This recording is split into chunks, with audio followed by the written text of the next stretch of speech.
berpikirlah secara jernih bahwa negara kalian lagi terancam. Kenapa saya menyatakan begitu? Karena lahirnya Majelis Penderitaan Rakyat itu adalah sudah sesuatu tanda-tanda bahwa Majelis Permusyawaratan Rakyat hampir mandul, termasuk Dewan Perwakilan Rakyat yang mandul dan dimandulkan. Mereka tadinya kiri, nggak punya apa-apa. Setelah mereka pegang jabatan sebagai parlemen, mereka gagah perkasa dengan jas dan pakaian yang mewah, mobil mewah. Karena apa? Setorannya sudah, pengeluarannya sudah balik semua. Apa yang dibuat kepada negara ini? Nol besar.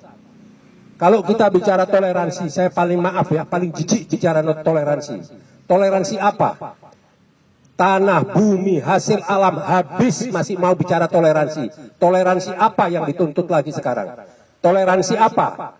Apakah pribumi harus habis, dihanguskan? Tolong jangan berpikir kalau kita berjuang, umat Islam bersuara keras, ini adalah umat Islam selalu tidak bisa tenang.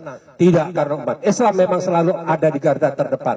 Mari non-Islam yang akan berjuang bersama-sama, buktikan akan bersama dengan kita semuanya, berjuang demi menyelamatkan negara dan bangsa.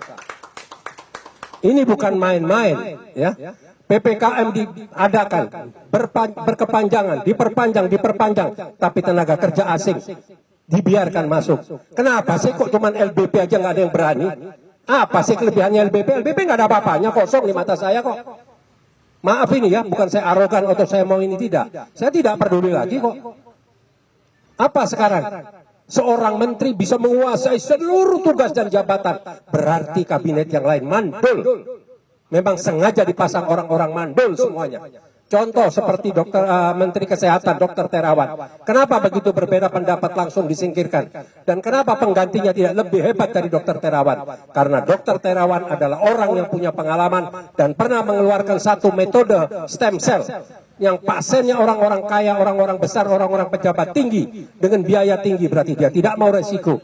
Tapi yang lainnya mengandung resiko.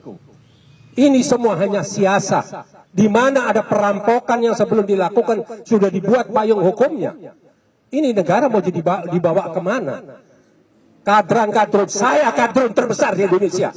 Ya, orang tua saya berjasa memberikan gedung proklamasi 56 untuk fakta proklamasi, bukan rampok. Jadi kita jangan mau terpengaruh. Kadron tidak pernah merampok duit negara, tidak pernah korupsi, tidak pernah mengkhianat, tidak pernah menjual anak bangsa. Siapa yang menjual anak bangsa? Silahkan datang ke Glodok, silahkan datang ke Mangga Besar, silahkan datang ke kota. Semua siapa yang dijadikan pelacur? Siapa yang dijadikan tukang masas? Siapa yang dijual? Siapa semua? Siapa yang menjual? Clear semuanya. Kenapa kok sekarang harus ada di stigmatisasi oleh si buzzer binatang bayaran ini? Ini tidak boleh kita biarkan. Hanya 3-4 orang, tapi bisa mengacau, memporak-porandakan negara ini. Sampah peradaban orang-orang ini tidak bisa dibiarkan. Jadi saya selalu mendukung.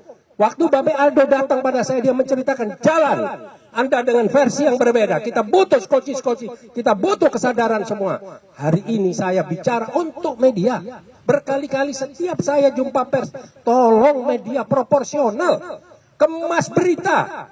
Saya mau tanya, kalau kita diam, kita sudah diberangus, kita sudah ditahan, terus kalian mau dijadikan apa? Mau diangkat? Mau dikasih jabatan? Enggak, kalian akan dihabisi. Mau bangsa apa saja, mau agama apa saja, termasuk Pak Pendeta, jangan diam, jangan menyerah Pak.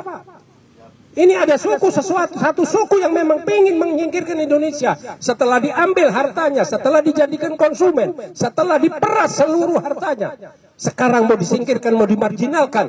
Ini tidak boleh kita diamkan. Apa yang dilakukan oleh pemerintah? Hanya cuma bagi-bagi. Mana presiden kok levelnya bagi-bagi makanan, dilempar-lempar sama begini doang? Nggak ada menteri, nggak ada yang bisa ditugaskan. Nggak usah bilang, buat sistem.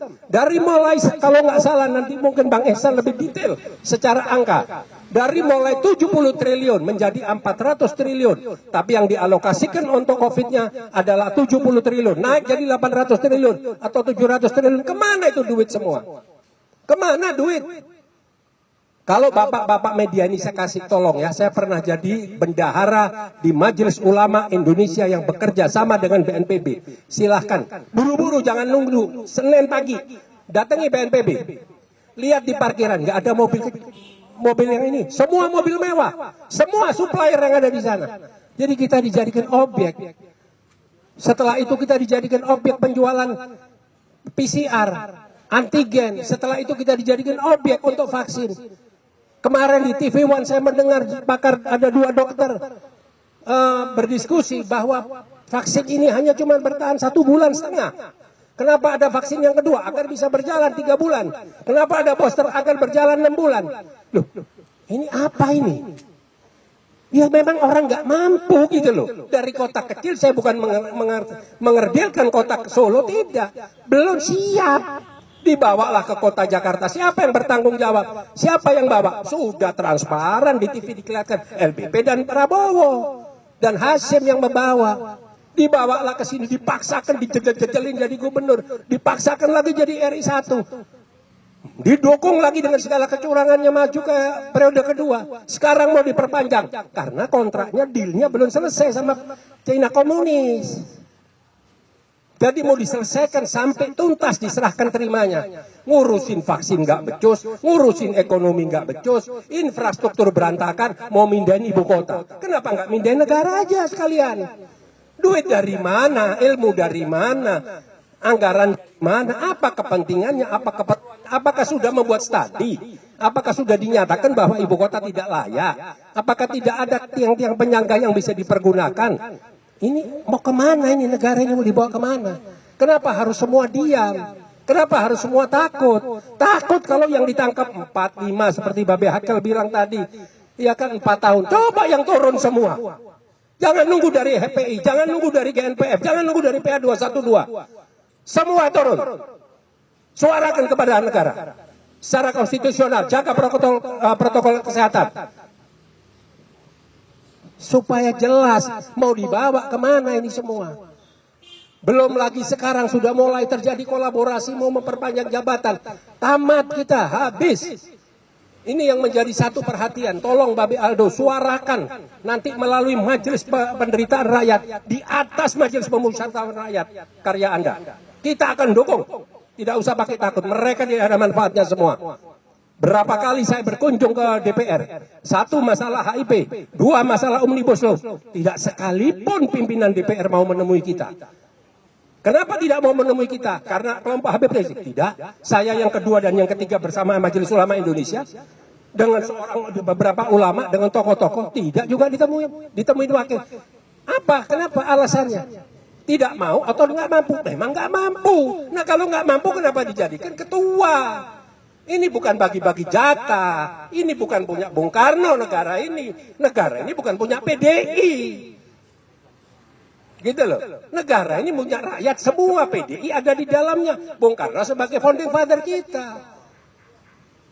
Apa sekarang? Lahirnya Pancasila saja sudah mau dimanipulasi. Sudah jelas ada visi dan misi di organisasi partainya. Nanti sedikit-sedikit disalahkan, sedikit-sedikit di stigma jelek. Gubernur dihabisin. Pokoknya tidak boleh, dari selain mereka tidak boleh hidup. Ingat, bukan karena Anies. Besok nongol Ihsanuddin Nursi pun mau diangkat, dihabisin. Karena apa? Harus mereka. Karena mereka punya agenda besar. Formula One diributin, tapi yang namanya korupsi bansos yang langsung dengan hajat rakyat dikorupsi. Apa sampai sekarang? Bagaimana Harun Masihu? Bagaimana yang kaitannya sama Hasto? Nggak ada yang berkelanjutan. Nah, jadi itulah ya, mungkin saya terlalu berapi-api. Karena kalau saya nanti tidak berapi-api, saya pasti ditegur nanti sama teman-teman saya yang samping kanan kiri. Karena sebentar lagi pasti tonasinya lebih tinggi. Bang Ihsan ini pasti lebih tinggi. Karena apa? Bukan dia hanya vokal, dia sudah tidak tahan lagi. Mereka tahu data, jadi jangan dianggap rakyat ini, mereka tokoh-tokoh ini nggak ngerti. Mereka punya data. Mereka tahu semua di mana kesalahan-kesalahan ini ada. Nah, bagaimana kasus tentang Habib Rizik dan kawan-kawan? Masa cuman karena salah persepsi menyatakan ini sehat terus ditahan sampai 4 tahun? Di mana naluri aparat hukum? Kenapa Joko Chandra dari 10 tahun di drop dari 4 tahun? Kenapa Pinangki juga demikian? Itu ya sama. Bagaimana dengan yang namanya Haji Munarman? Salah apa Haji Munarman? Haji Munarman itu adalah tim suksesnya Prabowo. Berarti Prabowo teroris dong berketemu dengan Munarman.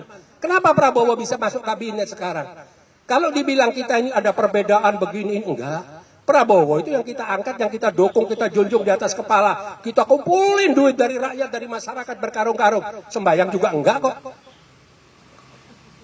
Adiknya misionaris. Enggak ada, kita bukan itu. Kita pingin adanya pergantian presiden karena kita menganggap presiden kurang layak untuk mensejahterakan rakyat, untuk berbuat pada negara. Tidak punya konsep, semuanya dadakan. Nah inilah yang harus kita tidak bisa tinggal diam. Apakah kita melalui konstitusional, apa tidak? Yang tanya setiap perjuangan kita tidak pernah tidak konstitusional. Belum pernah kita menyikapi segala sesuatu langsung turun orasi. Tidak. Kita menyurat, kita buat surat ke DPR. Sekali, 2 kali, 3 kali barulah kita melakukan aksi. Jadi itulah yang dapat saya sampaikan. Insya Allah perjalanan Majelis Penderitaan Rakyat ini levelnya di atas Majelis Permusyawaratan Rakyat. Ya, jangan ada rasa takut. Semua perjuangan penuh resiko, hasilnya biarlah rakyat dan nanti yang menikmatinya. Kita tidak usah mikir. Ini kebetulan ada pakar hukum kita juga yang alhamdulillah selalu mendampingi Haji Munarman. Saya sudah berkunjung kepada beliau 2 kali. Ya, insya Allah saya yakin. Saya berteman dekat dengan Munarman. Munarman memang orang keras, Munarman memang orang tegas.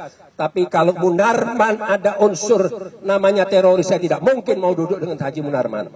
Itu semua bohong besar, direkayasa, dikait-kaitkan. Di mana ada seminar, di mana ada pembayatan, itu berbeda.